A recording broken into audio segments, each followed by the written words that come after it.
We are live, and no, we are not on any influential drugs while we're doing this podcast, recreational or otherwise, as Michael Bublé had let out on the press conference afterwards. Pretty fun to see him do that. We'll talk about that and many other things here on Offside Hockey Talk, the All-Star Leafs podcast tonight, brought to you by our friends over at Puck and Glass. You can't have this one. Get your Puck and Own at the link that'll be in the bio. And by our friends over at Boxing Rock Brewing Co. Check out their beautiful beers. They're the big beers for the big podcast. And speaking of big, it was the NHL All-Star Draft tonight.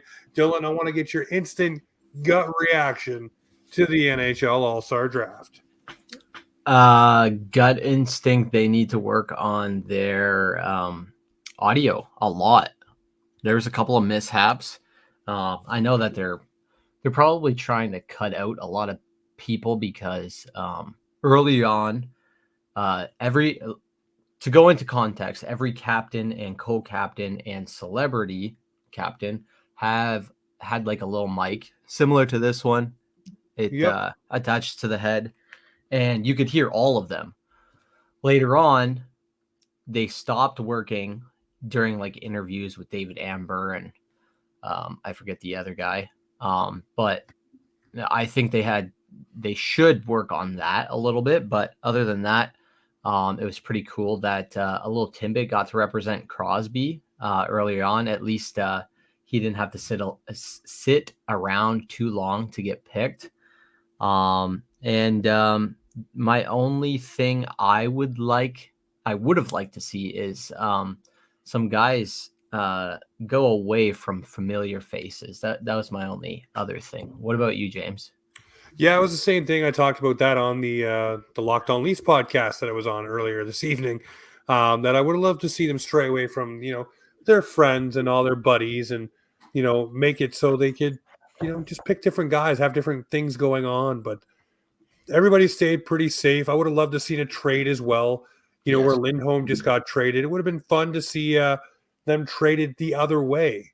Lindholm traded on the fantasy draft over to the squad with Hughes and all his new Vancouver teammates. I thought that was a missed opportunity. But in all, the Leafs stayed tight to who they knew and what they knew. So it is what it is. But I'm not too upset about it. I want to know about your reaction to the first picks for the teams. Nikita Kucherov, the Leafs go with a goaltender, Pasternak. I want to know, who do you like? Who didn't you like out of these picks? Crosby, wasn't surprised. The Nova Scotia connection with McKinnon. Nylander, wasn't surprised with Matthews, and the first pick with Hughes. Wasn't surprised that Kucherov was picked first. I was a little surprised that Hellebuyck got picked, but considering how well he's been doing this year, it's kind of not a surprise. And then they followed it up kind of with the next guy that I probably would have taken off the board in Pasternak. So overall, I think they hit on every first draft pick. Obviously, it is a little upsetting that Jack Hughes doesn't get to participate, but at least he got to participate in the draft part of that. Yeah, he's there in spirit. He's doing his thing. It is what it is on that one. The Connor Hellebuyck one kind of surprised me.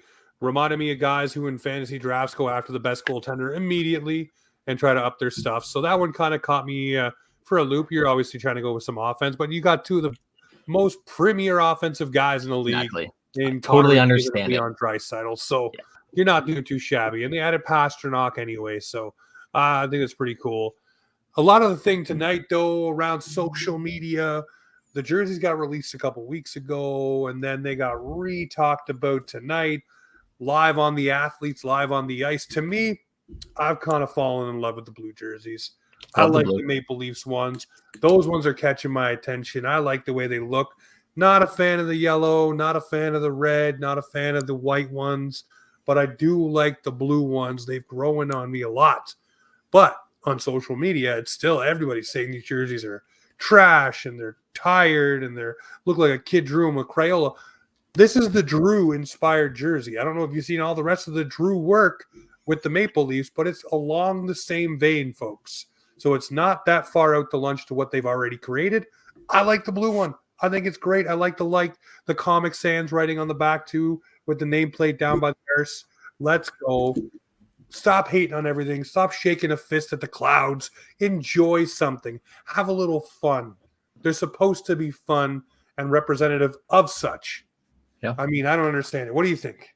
I like the blue, first of all. But I actually don't mind the yellow. The yellow kind of pops out to me. It's kind of like a boom in your face yellow. I think it's also similar to like a throwback all-star jersey.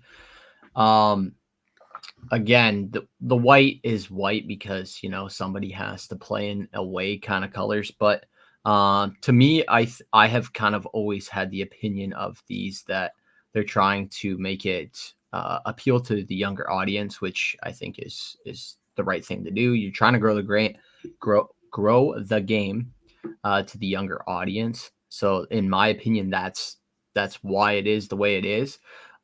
If you look at anything Drew House does, he's very what's the word I'm looking for? He's very cultured in the way that he wants it to look, not cartoon-ish, but he's, you know, has that kind of just pizzazz to it. It has his own spin on what it should look like, and I don't think Bieber does a bad job at all. No, I know he has fun with it, man. I know he's the bringing biggest that thing. generation. The biggest thing is the spelling, maybe not the biggest thing. One of the minor details is the spelling. It's not a capital for their first letter of their name. I totally get it. Somebody wants it spelled right, is what it is. Like I have no problem with it. But I think people are just finding excuses to hate on something and try and bring negativity to It's because it's Bieber. Let's be honest. Everybody's True. upset because it's Justin Bieber and Austin Matthews, and their team doesn't have a Justin Bieber hanging around every night and True. wanting to be a part of their squad. So, you know, kick rocks with your jealous thoughts. That's all I got to say on that one. That's true. And at least Biebs looks like he's one of the boys up there on the stage too. So, oh man, I wish you'd throw some wheels on and jump on the ice with the boys on the weekend. Yeah, me too. There's not going to be much physicality. Let them go out there and have some fun. You know, you never know. Maybe there is something up their sleeve. Who knows? Maybe on the skills comp he comes out and dirty dangles somebody or something. Maybe Binner will come out for that 10 for 10 shootout that they've been looking for. Something that did happen. Somebody that was on something, and that's Michael Bublé. The post-game presser talking about being on the Magic Shroomies. As his friend said that it was a microdose. He said it right on the press conference. You know, they asked him questions, and he added that in and said that he was just out there, just out in space, basically. And if you look back at some of the pictures of him on the ice, it does look like he is truly just holding on for dear life in some moments. So pretty funny. I think the NHL may have something to say about his comments at the press conference of him talking about that. So, yeah, I thought that was a moment in itself. I didn't actually catch that. I was actually surprised to see this being written there, but you know, I kind of noticed something with Bieber. I forget who had asked him, what are your thoughts on the team or something like that. And he's like, it's pretty good. And that's all he said. I was like, these guys aren't used to this much media being at them, constantly asking them questions. So I kind of thought that was funny. So maybe Bublé got a little shaken under the media spike there. Trying to lighten the mood for himself and just be ready to be able to talk. And well, he definitely had the loose lips, that's for sure. Like even though these guys are singers and they perform in front of people, you know, maybe being asked certain questions on a podium in front of a bunch of people gives them the nerves. You never know. So, yeah, I mean, I'm not surprised. Enjoy the weekend, you know. Enjoy, yeah. Let loose. Thing too, the last NHL draft they did, the guys were having drinks, right? And they were a little sauced up when they were talking to each other and kicking it around. So, and then the NHL didn't like that. I mean, it's the no fun league sometimes, you know. They had Gary Bettman get, no, you guys can't be doing. Well, guess what? Everybody does something and has fun with the something. Not happy league. Yeah, let it go. Let it have some fun. Who wins the All-Star game? Who, in your opinion, what team takes it down? I'm going Team Maple Leaf, but who are you taking? Who are you taking, buddy? It's hard not to say. First of all, I want to say that my dream has finally come through with Jake Ottinger joining the Leafs. I love that moment. Ooh. I just wanted to say that I'm a big Jake Ottinger card collector. If anybody knows me, but I'm gonna I would put money on Toronto winning it, and I think who will be against them. I'm gonna say it's gonna be Team Poppy against Team McDavid. I think that's the ultimate growth for the game right there. Team Poppy versus Team McDavid for the final. I'm saying at least take it down, send everybody home happy. The old wrestling thing. We got some contests going too with our buddies at Buck and Glass that I'll be releasing later on tonight. But we'll talk about that later on. I got a question for you first. You go ahead. What are your thoughts on no one getting a car for being the last pick? I like it. Yeah. Because then nobody's upset and there's no memes and no jokes and no issues and all that stuff. And I mean, they'll figure it out later on when they do it differently again. But right now, I will say 100% this is probably the best way to do it. And it allowed you to bring a Davey Keon. It allowed you to bring the Timbits into it. You get to tie all kinds of different stuff to it. So it was well done, well received, and well rehearsed. So yeah, kudos to the NHL for doing what they did. It shows the kids that everybody should be included, in my opinion. Listen, there's always a last pick. Oliver Bjorkstrand was still picked last. Technically, period. Yes. So it still happened. Yeah. Whether you wanted to or not, someone still, unless you he go still 3, 2, opened 1, the open envelope. Yeah, I know, exactly. He still opened the envelope last. That's so okay. he knew where he was going last. So anyways, it still happened in a sense. But Yes. yeah, no, I'm happy with that and the way it all shook out. And, they'll improve on things. There's things you can add to this to make it more realistic and more Adjust fun. stuff. So I've but always this isn't loved the going draft. anywhere. I've always loved the draft, so I love that it's back because it gives it another night to anticipate things coming for the weekend. Oh, for sure. It adds a little wrinkle to it. Another thing that happened the All-Star weekend, we'll move away from the All-Star itself and we'll talk about deals that are happening. Elias Lindholm is now a member of the Vancouver Canucks. Multiple pieces going over to the Calgary Flames, including Andrei Kuzmenko, a touted prospect, a first-round pick, a third-round pick, or a fourth-round pick that could become a third-round pick if the Canucks make the conference finals. And, of course, the Canucks get Elias Lindholm, the guy they wanted. And I say this, when a team knows the player they want, and you look at the Tampa Bay Lightning, and this is a page right out of their book, team targets player, pays the price for the player they want, they get it done. They did it last year with Tanner Jeannot from the Nashville Predators. They paid the hefty price to get the guy that they wanted, a young 25-year-old physical forward. Now Vancouver pays the price they want for their second-line center, a guy they feel could help get them over the hump, play a little bit defensively down that middle, and just add more oomph to their top six. Good on you. Hope you do well. It was a steep price. Hopefully he re-signs and there's an extension there. But Jesus Murphy, better hope that it all works out and works out well for the Vancouver Canucks. Otherwise, you guys are going to get a spoonful of what Leaf fan get when we had Ryan O'Reilly leave and Noel Acciari go, after dealing out some stuff last year. So hopefully it works out for Canucks fans. You guys are having a great season, not raining on your parade. But I want to know, what do you think of the deal there, Dilly? Honestly, I don't think the price was paid too much. A first-round pick, you can see what Elias Lindholm has done in the past, and considering how bad Calgary has been this year, I think he just needs to be surrounded with the right players in order to get going.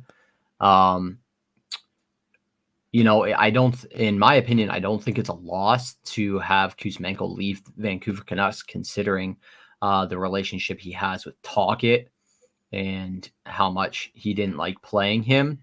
I think that's a big reason why he waived his no trade movement.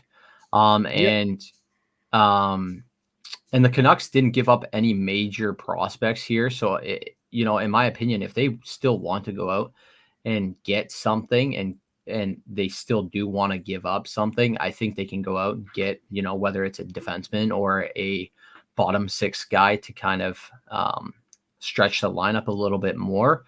I think they're still fully capable of doing that. But I don't think they gave up too high of prospects, and considering the situation that Kuzmenko was in, I don't think that it's really a big loss for Vancouver at this point. Yeah, it's not. I mean, it's a player that can score you 30-plus goals in Andrei Kuzmenko. We did it last year. But Lindholm's on system the long term. And Lindholm's on a rental as far as right now. And like, if he signs an extension, that's, even bigger win for Vancouver. But, if he doesn't, then I think it's an appropriate price to pay for a rental. Nope, for sure. 100% agree with you. The other player that could have been included in that deal, if the Vancouver Canucks wanted to fork over another first-round pick, was Chris Tanev.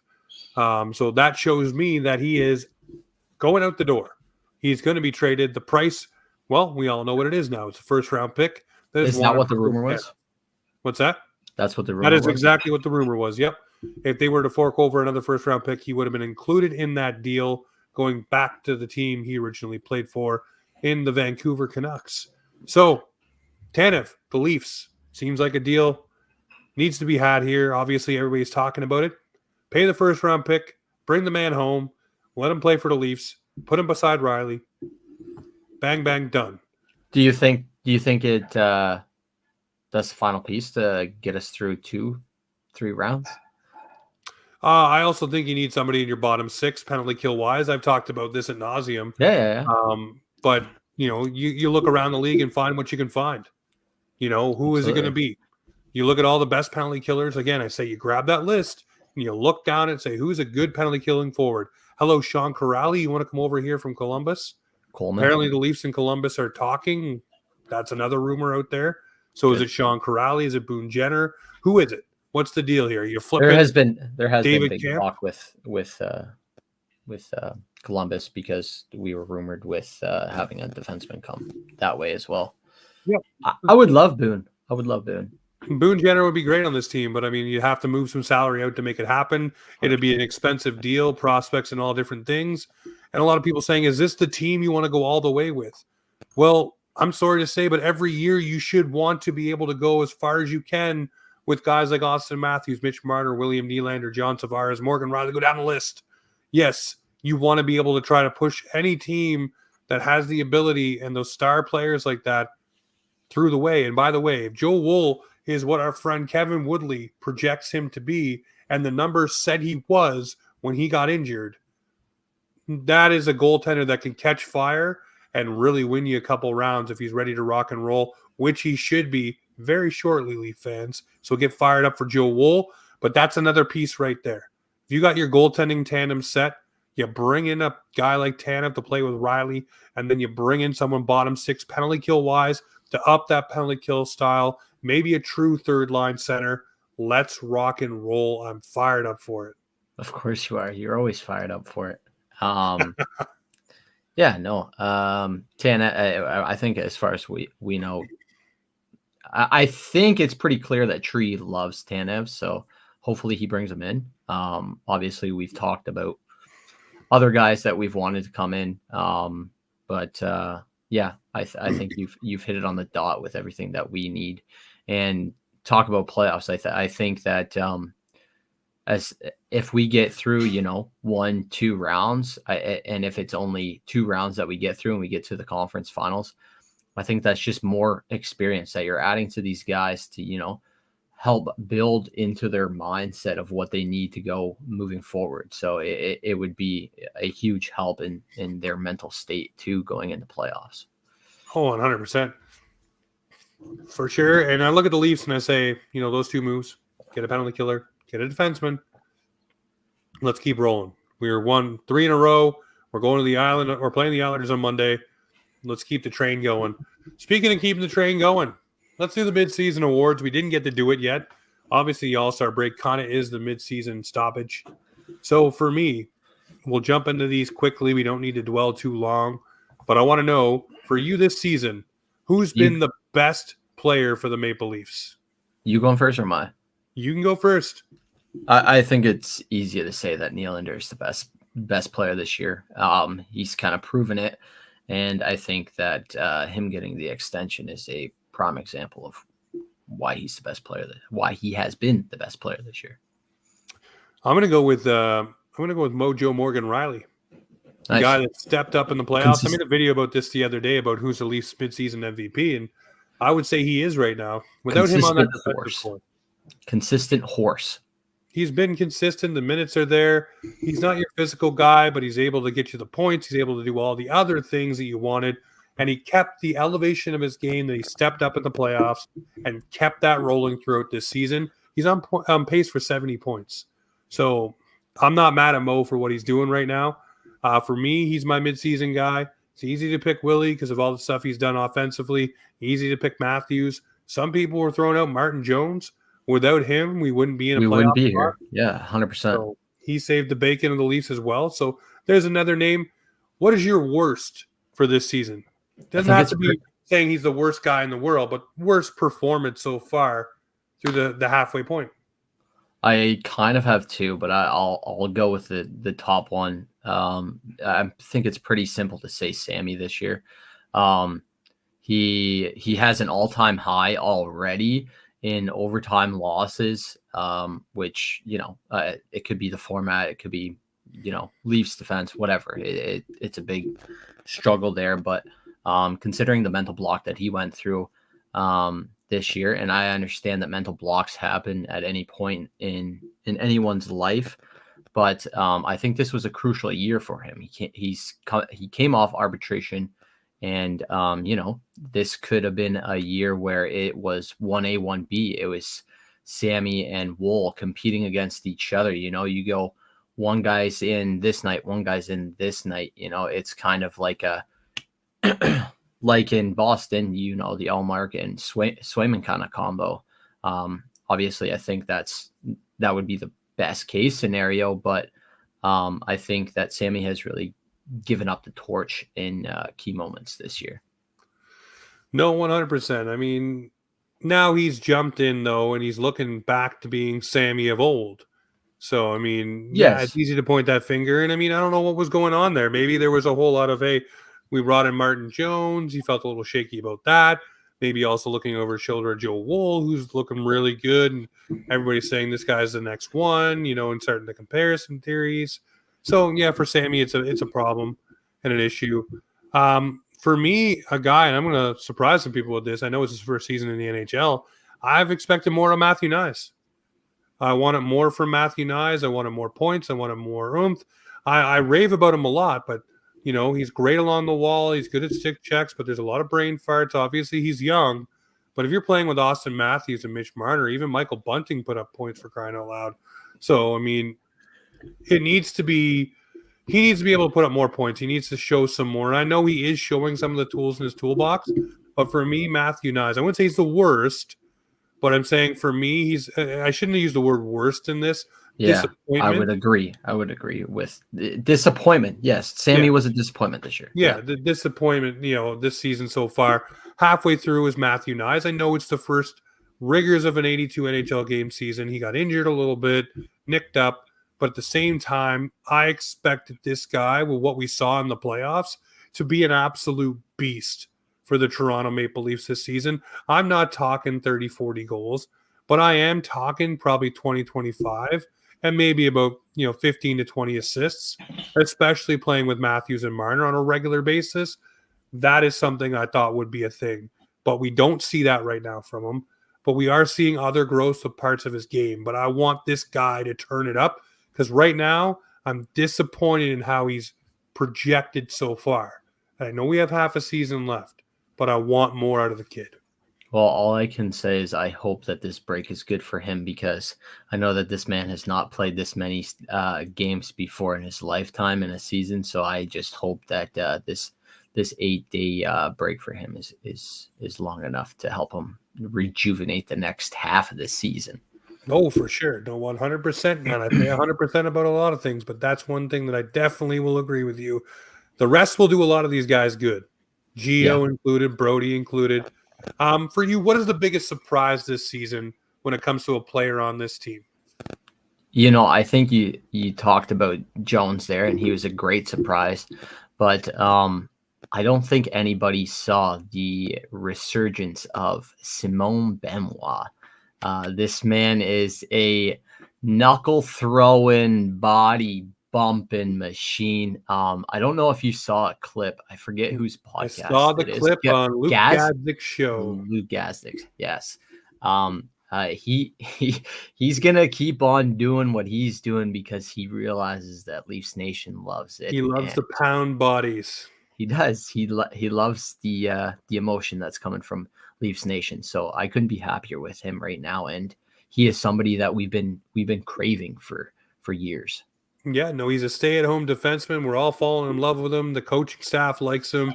He'll probably get some elevated minutes in different spots that he'll get put into. For me, the surprise this year, I look at it and say, I'm surprised with a guy like Noah Gregor. Noah Gregor is turning it on, doing different things, showing his speed, showing his wheels. But here's the thing. Even when he starts to get rolling or scores a goal or look like he should be elevated in the lineup, he's still happy just to be bottom six and a penalty killer. Just happy to be a part of this roster. Yeah. And, some nights people say, well, this guy shouldn't be in the lineup. You're not going to find a guy that works harder, man. He's just like Simone Benoit. He's throwing the hits. He's physical out there. He's chippy along the glass. He gets in people's faces. And, he pots a goal every now and then. And he's got lightning speed. Yeah. That's one thing that he definitely has. So, for me, my surprise is definitely Noah Gregor, especially coming in on a PTO. We watched it last year with Zach Aston Reese. Didn't look the same, though, as this guy here who earned his stripes with the Maple Leafs for this season. So, yeah, I'm going with Noah Gregor. Jonesy's a good one, too. You're right. And then, of course, you can go any which way you want to go with any other player that you think might be a surprise. But even Nylander's kind of a surprise. We all didn't expect it to be this good, but it has been. And hopefully he turns it back on a little bit after the break. Had a little bit of slump and bump there, so let's bump the slump a little bit the other way. Yes, absolutely. All right, so let's wrap this show up tonight. We keep it short and sweet, just like the All-Star draft. Where do you rank the Maple Leafs right now in terms of not in the playoffs, contender, serious Stanley Cup contender? On that scale, where do you got them? I hate to do this, but unless we make a move, I don't see us at a contender. I see us a playoff team right now. Until proven wrong, I'm going to say we're a playoff team at this point. I think it's clear to everyone in Leafs Nation that some moves need to come in first and see how this team shakes out before the playoffs. So yeah, that's why I have them right there. No, hey, I'll say this. I'll say playoffs for the Leafs as well. And I say this, if they're able to make the moves that they want to make on defense and on forward, and they can address the penalty kill going forward throughout this season, and even maybe get the power play rolling to another level. Yeah. I think you can put them in the contender category, not serious contender. So calm down, folks. Just contender category. You make those two moves, you better the roster, and then you better your PK and power play, your special teams, which are crucial in the playoffs. I think you can say this team could be a contender, not a serious Vegas, Colorado, Edmonton, Vancouver contender, but a contender with the Tampa Bays, the Bostons, and the other teams. I think they can be on that second level down. But ladies and gentlemen, enjoy the All-Star game this weekend. We will be back in your ears on Sunday night, hopefully with a special guest riding shotgun with us. We will get our boy Eddie Lack in a couple of weeks. We'll be on the show talking Leafs goaltenders with us. Fired up for that. So thank you, Eddie. I know you tune in here and there, so you'll probably hear this. But yeah, ladies and gentlemen, this show right here, we enjoy doing it for you. We appreciate all of the support, the likes, the shares, the retweets. Please jump over to the YouTube page, drop a subscribe. Follow Dylan over on TikTok. Follow Dylan over on Twitter. Get in there. Follow our boy Clark Monroe and Pete the Heat. But ladies and gentlemen, as always, this is Offside Hockey Talk, where the Maple Leafs and hockey, well, they come to talk.